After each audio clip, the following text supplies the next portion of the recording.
Hi, and welcome to the Flaming Hot Cheetos Theatrical Experience. We will do interpretive dance to describe to you how hot Flaming Hot Cheetos actually are. Please ask the audience to remove all your coats and every single article of clothing because the fire is going to be on for about 20 to 34 hours. I didn't expect hours, jeez. Wow. Oh, I forgot to mention the Flaming Hot Cheeto Experience is a 20-hour show. Something is obviously burning, but we don't know what it is. I have very simple tastes. I only want what's best. And for me, there can only be Fancy Feast, the gourmet cat food. Exceptionally moist and neatly delicious. For a gourmet taste to satisfy even the most discriminating connoisseurs such as myself. Fancy Feast. Good taste is easy to recognize. Too much nostalgia sometimes is bad, and we need to bring that back in a little bit. Because I think Ready Player One started all this craziness. Because once they did it, and these movie companies are like, oh, a lot of people watch that. What did they do? Oh, they just showed everything from the 80s.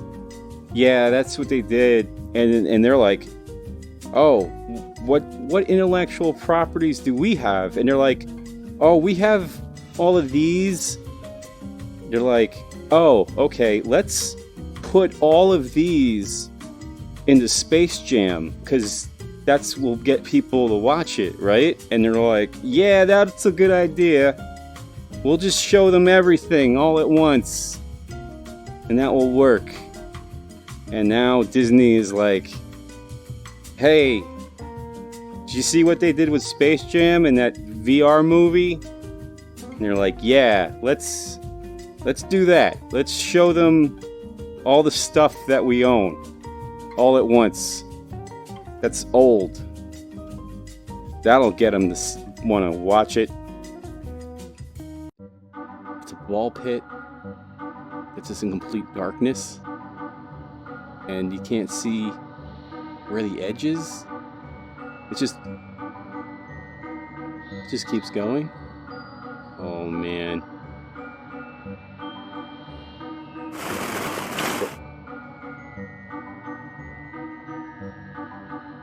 What was that? Yes. Hey.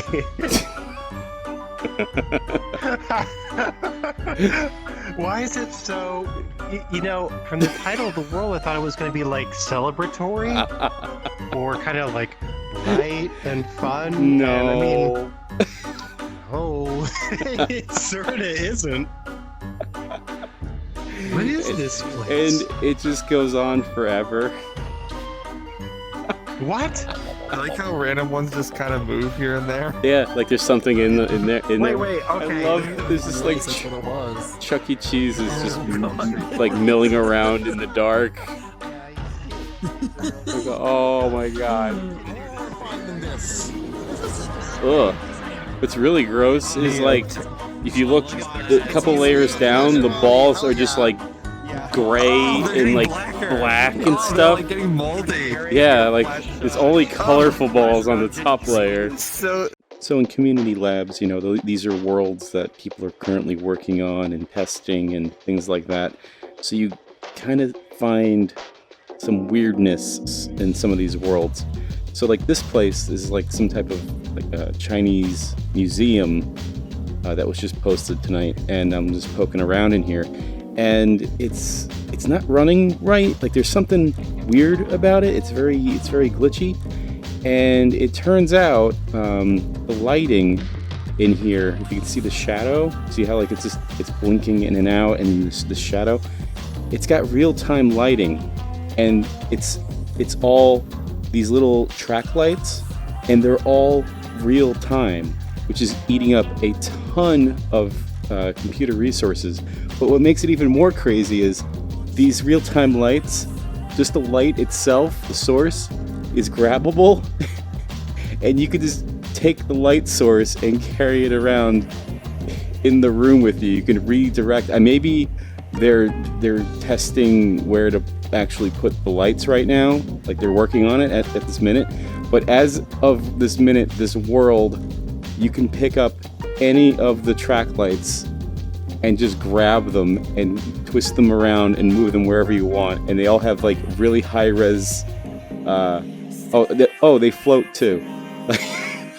There's zero gravity on the lights, so you can just like fling these things around and they just go crazy. I don't know. I have no idea. The work is based off of T.S. Eliot's book, poem of Practical Cats, and that is owned by the family of T.S. Eliot. They give the rights to whoever wants to do this.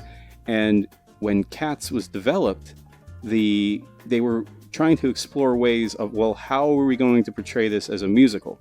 And the family had explicit requirements saying, we don't want this being a cartoony Cats thing for kids. So there's all these weird requirements that the T.S. Eliot's family had in place just to get the rights to produce this. So that same thing had to be applied to the movie. So there were always ideas. There was even, I think, at a point where they were going to go with Don Bluth to try to animate a Cats movie. And they really couldn't do that because they have to work through the constraints of keeping everything in like a human form. So the only way they could really do this is through live action. All these years pass and they finally do it. And I remember seeing this, and before they even finished it, I'm like, this is going to bomb so bad. They're going to lose so much money on this. Going into the theater, the first night it was out, it was a mixed bag of people. Like, it wasn't like there was a lot of people there, but at the same time, there were people there to go explicitly to laugh at it. And then there was other people that were, actual fans of the show that wanted to see the movie. And the first, second where you see the guy come out like on the screen and like crawl down the wall, and there was laughter in the theater, like, because the people next to me, I think, were like serious, and I was biting my tongue. I was just like, this can't be like this. This is what they're gonna do for the next, hour and 40 minutes. We have to see this. So, and it was very jarring. It was very jarring to see, and it just got weirder and weirder, and and then the cockroaches start coming out, and she's eating them, and I'm like, what? Oh my god, it is. It's like really. It's impressive. Oh, there's a cap on it. It's for science. Oh. It just like sucks it right. Oh, bottle is not happy. It's a good drink, blue gin and Jack, right? This looks like a Jolly Rancher green apple soda that you can get at Big Lots. Like, I don't think VRChat even knew VRChat could do this. And it even has like real-time distortion and just a dash of milk. There we go. Oh, it is actually filling it up. Yeah, it's going. Just gonna have just a little wine. Just a little wine for the bro. That's all. Just a little bit. Just one glass of wine. Just a little bit of wine. Not a whole bunch, just a little bit. I make my legendary gin and Jack martini. It's good. Martini glass is a horrible glass if you think about it. Like, it's got such a huge brim, but so little liquid, but it's like a funnel and it just goes everywhere. It's a terrible glass. I only like drinking chocolate milk in the biggest of glasses. Oh, that made a mess for a tiny little thing. Whoa, it's not happy. Just a little bit. Just a little bit. Oh, they do have a little shot glass. There we go. Whoa. I don't think that's how that works. Oh, look at that. It all fits in there. It's amazing. Oh, is that milk and Pepsi? Yeah. Oh, God. Now it's Baja Blast. Fill it up. Just tell me when.